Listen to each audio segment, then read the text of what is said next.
episode 83 of Piv's NXT Point of View podcast. My name is Bill Pivots. So this week we got a couple more matches in the Dusty Rhodes Tag Team Classic underway. But before I get into this week's episode, I just want to go over, I don't know if you saw it on Twitter or not, Hideo Itami was injured at a live event. He was coming off the ropes. He went for, he was receiving a power slam. I forget who he was going up against, but they didn't rotate him all the way, and he kind of dropped on his head. A lot of speculation on how severe the injury was. He just put out on Twitter that he will not be able to compete in the Dusty Rhodes Classic with Kota Ibushi. He apologized. He confirmed that he's been injured again. So it sucks. He was coming back. The crowd was behind him. They were kind of giving him a push, but now he's going to miss another takeover because it's more than likely that he's going to miss takeover Toronto. So it just sucks. This guy's had bad luck. He really hasn't gotten his NXT push that many thought he was going to receive since he's been in NXT. It kind of, when he got his first shoulder injury, it kind of went to Finn Balor. This one, granted, he's in the Tag Team Classic, but who's to say how far him and Kota would have went? I am interested to see who they are going to replace him with as Kota Ibushi's partner. I can't think of anyone right now, but it'll be interesting to see, and I just want to wish Hideo Itami the first get well soon. So the show kicked off with Glorious 10, the team of Bobby Roode and Ty Dillinger, against the debuting Sanity. Before Sanity entered, Ty and Roode went back and forth with their signature taunts. Roode did his glorious pose, and then Ty did a little butt flexing with the 10 on his trunks, and then did the 10 hand gesture. Lights went out. Sanity made their debut. It was 4 people, kind of like riot gear and like masks, like bandanas and stuff. Crowd wasn't really into it right away. After they unmasked 2 of the men, it ended up being Alexander Wolf and Sawyer Fulton. They did look completely different. I didn't recognize them right away. As the attack was going on Ty Dillinger, Roode jumped off the apron, walked up the ramp, and left Dillinger by himself. Wolf and Fulton landed a suplex power slam combination. After the match, one of the other masked people went after Dillinger. It turned out to be Nikki Cross, who had like this crazy look in her eye. The fourth person did a wheelbarrow neckbreaker, and turned out to be the leader, Eric Young. Now, this is where the crowd had their reaction. They were chanting, "Holy shit." They were excited that Eric Young is leading this group of rebels and mischievants. I think it'll be a good stable. It's been a while since NXT had a real stable like this. They've had tag teams and stuff, but I think the last one's been the Wyatt family. So it'll be interesting. I'm looking forward to it. I think it could be good if it's done right. As for the match, that's not at all how I thought it would go. It makes sense knowing that Sanity is this new group. They want to get them over. Roode and Dillinger are already over. So it makes sense that they lost in this one. I was actually kind of hoping that Roode and Dillinger would like build up some momentum, and then Roode would turn on Dillinger. The fact that it happened in the first round is pretty cool. Now we can get the ball rolling on their feud. That probably is going to culminate at TakeOver, with most likely Roode going over. So we have Sanity debuted, and now the kickoff to most likely the Roode-Dillinger feud. It was a good first segment, a lot that happened, and it didn't take a lot of time. So NXT's booking is looking good so far. Billie Kay and Peyton Royce were backstage. They were making fun of Liv Morgan again before Billie Kay's match. Roode was shown walking backstage, kind of looking over his shoulder with his robe still on. He was approached by a woman interviewer. I took a guess that it was Andrea. Turned out to be Charlie. Roode called Dillinger a perfect loser, and that Ty begged him to be his partner, and he walked away. Second match, Billie Kay versus Liv Morgan. The funniest thing, there was this one guy chanting 201, which is Liv Morgan's area code, and Corey Graves made sure to make fun of him for chanting it. As for the match, it was very slow. Both of them, mostly Liv though, seemed to be very hesitant to go a little faster, like they would botch something. It didn't make for an interesting match. Kay locked Morgan in a nice torture rack. Liv was making a little bit of a comeback. She ran the ropes and lifted her leg moments before Peyton was actually about to trip her. Oh, by the way, Peyton Royce was at ringside. But they continued to roll with it. Kay recovered and won with her big boot. I really got nothing. They're building up Billie Kay and Peyton Royce into these two heel-ish divas, or women, I guess. I just really have nothing to be excited about. It's meh. We had a recap of Andrade Cien Almas' heel turn from last week. He was then interviewed last week outside after the attack. He pretty much spoke Spanish for most of it, but he got some English in there saying, "I am the best," and he walked away. Third match was TM61 versus Tino Sabatelli and Riddick Moss in a first round Dusty Rhodes Tag Team Classic match. This is both Tino and Riddick's first NXT TV debut.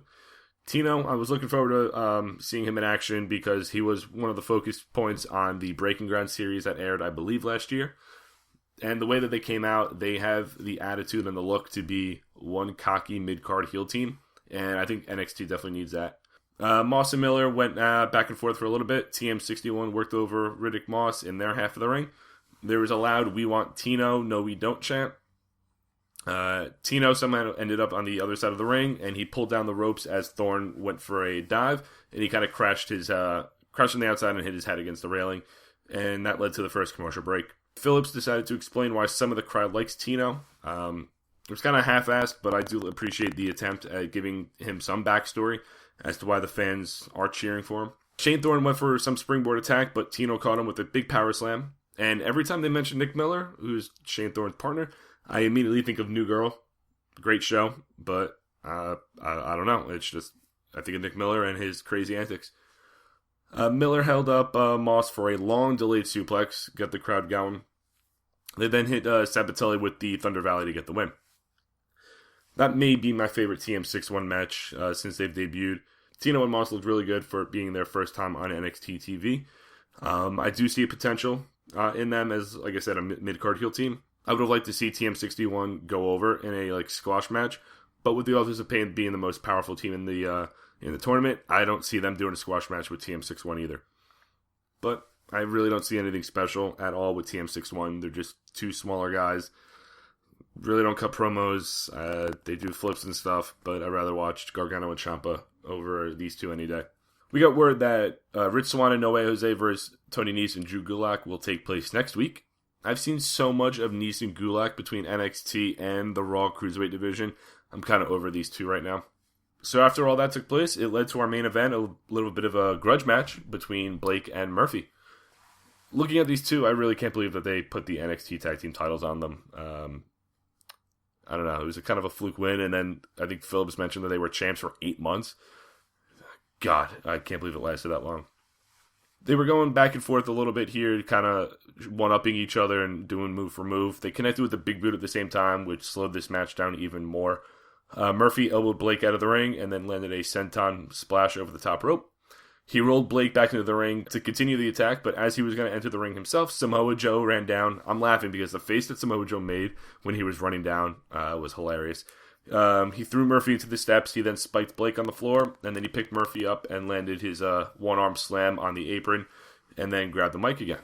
He yelled for Regal. He said that his time's up, and then he recited his catchphrase, "Bring me Nakamura or hand me my title," one more time.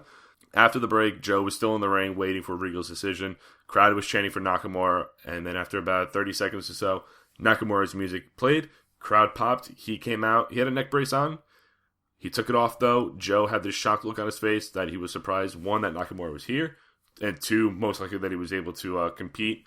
Nakamura dropped the title, ran down to the ring, and the two brawled. Officials ran down trying to separate the two. The crowd booed, but it didn't last. Nakamura attacked some of the security guards and went up the ramp to attack Joe. He was then set through a gorilla position, and you got a little look at the control panel of the guys running the show. He came out of nowhere at the back on the stage.